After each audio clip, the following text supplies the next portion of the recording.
कहानी एक ऐसे घर से जहां शादी का माहौल है, लेकिन टेंशन और शांति इतनी कि शादी का घर किसी जंग के मैदान जैसा दिख रहा था। अरे जैसा मर्जी डेकोरेशन कर दो, पैसों की चिंता मत करो। इतना पैसा जब लड़के वालों को दे दिया तो फूल वालों को देने में मुझे क्या दिक्कत है? अरे धीरे बोलो ना, साफ लग रहा है कि फ्रस्ट्रेटेड हो। अरे तुम तो चुप ही रहो। एक बेटी संभाल नहीं पाई। सारा दिन मैं काम पर जाता था, सोचता था घर पर बच्चों को अच्छे से संस्कार मिल रहे होंगे, लेकिन नहीं, मैडम को तो अपनी किटी और फैशन से फुर्सत मिले तब ना। माँ चुपचाप वहां से चली जाती है। समझ में नहीं आता कि आखिर शर्मा खानदान में हो क्या रहा है। कल तक चिड़िया सी फुदकने वाली शीना की शादी यूं अचानक एक मोटे काले लड़के से क्यों हो रही है? शीना कमरे में हाथ में गुड़िया लिए बोलती है, मेरे साथ जो हो रहा है ठीक हो रहा है। तुम तो सब जानती हो, साहिल मेरे लिए भगवान है। अब जब वो ही नहीं मिला तो फिर कोई भी हो, जिंदगी ही तो जीनी है, जी लेंगे। बाहर शीना की बुआ किसी से बात करती है। अरे मोटा नहीं, उसे तो खाते पीते घर का कहते हैं। अब ओबेरॉय का नाम भी किसी को बताने वाली बात है। उनका इकलौता लड़का तो करोड़ों की सामी तो है ही। अरे हमारी शीना बिटिया तो रानी बनेगी, रानी। इन सब के बीच कहीं कोने पर शीना हाथ में मेहंदी सजाए बैठी थी और आंखों में आंसू सजाए। और वो समय भी आ जाता है जब शीना मंडप के नीचे हाथ में वरमाला लिए खड़ी होती है, लेकिन तभी अफरा तफरी मच जाती है। कोई कहता है, अरे लड़के की माँ को हार्ट अटैक आ गया। अरे अच्छी खासी थी, कैसे हो गया? अरे कहते हैं ना, किसी किसी लड़की के पैर अच्छे नहीं होते। हो सकता है कि मनहूस है ये लड़की। शीना पास खड़ी सब सुन रही थी। फिर शीना अपने कमरे में आ जाती है। शादी ये कहकर नहीं होती कि लड़की मनहूस है।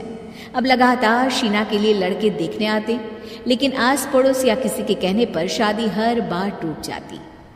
लेकिन एक दिन, अंकल, मैं काफी दिनों से आपसे मिलने की कोशिश कर रहा था, लेकिन हिम्मत नहीं हो पा रही थी।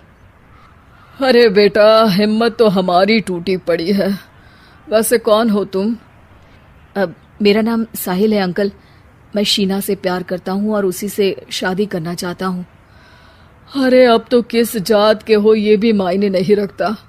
बेटा, मेरी बेटी मनहूस है। ये सब कहते हैं कि इसीलिए उसकी शादी नहीं हो पा रही। अगर तुम शादी करने को तैयार हो तो ठीक है। शीना की शादी साहिल से हो जाती है। अगले दिन साहिल की माँ का देहांत हो जाता है और एक बार फिर लोग शीना को अपशकुनी कहने लगते हैं। अरे खा गई दीदी को ये। अरे क्या जरूरत थी साहिल किसी मनहूस को घर लाने की? पर बुआ, माँ की तो तबीयत पिछले कई साल से खराब थी। डॉक्टर्स ने जवाब दे दिया था। क्या पता ये भी उनका सौभाग्य हो कि वो बहू का मुंह देख पाई। अरे बहू का मुंह देख पाई, या ये कह लो कि बहू का मुंह देखते ही स्वर्ग लोक सिधार गई। खैर, हमें क्या, घर तुम्हारा है, हम तो चले। अब शीना को खुद पर ही शक होने लगता है कि कहीं सच में वो अपशकुनी तो नहीं।